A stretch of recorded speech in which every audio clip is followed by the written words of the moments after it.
ನಾನು ಸಿಂಹಾದ್ರಿ ಸಿಂಹ ಹಾಡು ಬರೆದಾಗ ಬೇಡ ಅಂದ್ಬಿಟ್ರು. ಯಾವುದು ಆ ಸಿಂಹ ಇದೆಲ್ಲ ಅದು ಬೇಡ ಅಂದ್ಬಿಟ್ರು. ಇದು ಮುಜುಗರ ಆಗ್ತಾಯಿದೆ ನಂಗೆ, ಬೇಡ ಬೇಡ ಬೇಡ ಅಂತ, ಬೇಡವೇ ಬೇಡ ಅಂತ ಹೇಳಿ ಕಳಿಸಿದ್ರು ನಮ್ಮ ನಿರ್ಮಾಪಕರು ವಿಜಯ್ ಕುಮಾರ್.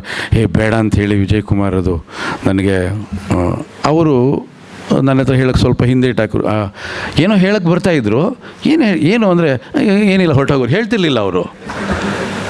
ಯಾಕೆ ಅಂದರೆ ನಾನು ಹೇಗೆ ಅಂದರೆ ಒಂದು ಸಲ ಕಮಿಟ್ ಆಗ್ಬಿಟ್ರೆ ನಾನು ಯಾರ ಮಾತು ಕೇಳಲ್ಲ, ಅದು ನನ್ನ ಕೂಡ ಅದು. ಸರಿ, ಒಂದು ವಾರ ಆದಮೇಲೆ ಬಂದು ಹೇಳೋದು, ಅಣ್ಣ ಹೇಳ್ತಿದ್ದಾರೆ ಆ ಸಾಂಗ್ ಬೇಡ ಅಂತೆ ಅಂತ. ಹೌದಾ, ಯಾಕಂತೆ ಅಂದರು. ಏನೋ ಅವ್ರಿಗೆ ಮುಜುಗರ ಆಗ್ತಿದೆ ಅಂತ. ಅವ್ರಿಗೆ ಕೇಳಿಸ್ಬೇಡಿ ಹಾಡನ್ನ ಅಂದೆ.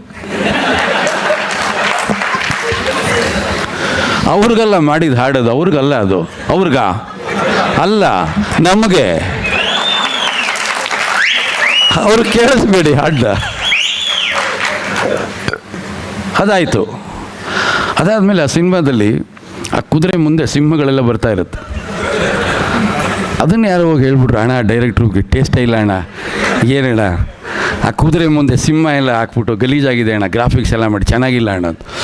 ಅವರು ಒಂಥರ ತುಂಬ ಮೃದು. ಅವರು ಬಾಬು ಸರ್ಗೆ ಗೊತ್ತು, ಏನಾರು ಒಂದು ಸಣ್ಣ ವಿಷಯ ಹೋಗ್ಬಿಟ್ರೆ ತುಂಬ ಮೊದಲು ಹೆಂಗೆ ಹೇಳೋದು, ಡೈರೆಕ್ಟ್ರಿಗೆ ಹೆಂಗೆ ಹೇಳೋದು ನನಗೆ ಹೇಳ್ತಿರ್ಲಿಲ್ಲ ಅವ್ರು. ಮತ್ತೆ ವಿಜಯ್ ಕುಮಾರ್ ಹತ್ರ ಹೇಳಿ ಕಳಿಸು.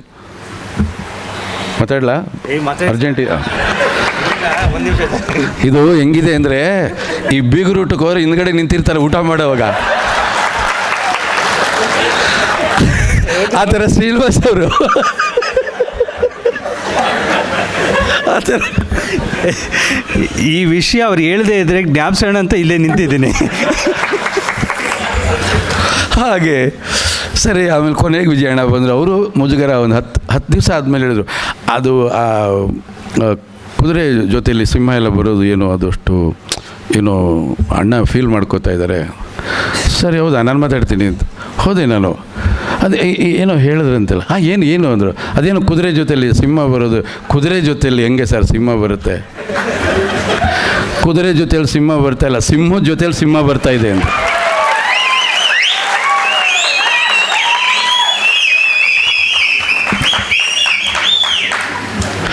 ಎದ್ಬಿಟ್ರು. ಖುಷಿಯಾಗೋಯ್ತು ಅವರಿಗೆ. ಅಂದರೆ ನಿರ್ದೇಶಕನ ಕಲ್ಪನೆ ಒಂದಿರುತ್ತೆ, ಅದನ್ನು ಗೌರವಿಸ್ಬೇಕು ಯಾವಾಗಲೂ. ಸಿಂಹದ ಜೊತೆ ಸಿಂಹಗಳು ಬರ್ತಾಯಿದೆ, ಕುದುರೆ ಜೊತೆ ಅಲ್ಲ. ಅಲ್ಲಿಗೆ ಇವತ್ತು ಆಮೇಲೆ ಆ ಸಿನಿಮಾ ಬಿಡುಗಡೆ ಆದಾಗ ನಾನು ಥಿಯೇಟ್ರಿಗೆ ಹೋದೆ. ಸುಮ್ಮನೆ ನೀವೆಲ್ಲ ಈ ವಿಸಿಲ್ ಹೊಡಿತಾ ಇದ್ದೀರಿ, ನನಗೆ ಸಾಂಗೇ ಕೇಳಿಸ್ತಾ ಇಲ್ಲ.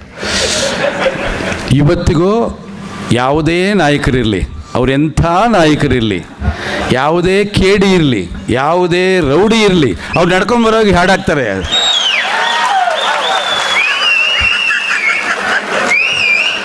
ಅವ್ನು ನಡ್ಕೊಂಬರೋವಾಗೆಲ್ಲ ಈ ಹಾಡಾಗ್ತಾ ಇರ್ತಾರೆ.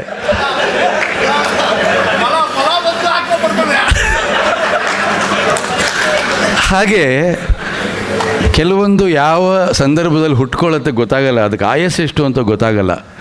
ಹಾಗೆ ಒಂದು ಮಗು ಹುಟ್ಟುವಾಗ ಅದ್ರ ಸಾಧನೆ ಗೊತ್ತಾಗಲ್ಲ. ಮಗು ಅಂತ ಮುದ್ದಾಡ್ತೀವಿ, ಆ ಮಗು ದೊಡ್ಡವನಾಗಿ ಸತ್ತ ಮೇಲೆ ಸಾಧನೆಗಳು ಗೊತ್ತಾಗುತ್ತೆ. ಹಾಗಾಗಿ ವಿಷ್ಣುವರ್ಧನ್ರವರ ಸಾಧನೆಗಳು ಅಜರಾಮರವಾಗಿ ಉಳ್ಕೊಂಡಿರ್ತದೆ, ಅವರ ವ್ಯಕ್ತಿತ್ವ ಅಜರಾಮರವಾಗಿ ಉಳ್ಕೊಂಡಿರ್ತದೆ. ಆ ರೀತಿ ಅಜರಾಮರವಾಗಿ ಉಳ್ಕೊಂಡಿರಬೇಕಾದ್ರೆ ನಿಮ್ಮಂಥ ಅಭಿಮಾನಿಗಳು ಇದೇ ರೀತಿ ನಿತ್ಯ ಅವ್ರನ್ನ ಪ್ರೀತಿಸ್ತಾ ಇರಬೇಕು. ಈ ಥರದ ಕಾರ್ಯಕ್ರಮಗಳನ್ನು ನಾವು ಮರೆತರು ನಮ್ಮ ಮುಂದಿನ ಪೀಳಿಗೆ ಅದನ್ನು ಮುಂದುವರಿಸ್ಕೊಂಡು ಹೋಗೋ ಥರ ನಾವು ವೇದಿಕೆ ಮಾಡಿಕೊಟ್ಟು ಹೋಗಬೇಕು ಅಂತ ಹೇಳ್ತಾ ನನ್ನ ಮಾತನ್ನು ಮುಗಿಸ್ತಾ ಇದ್ದೀನಿ. ನಮಸ್ಕಾರ.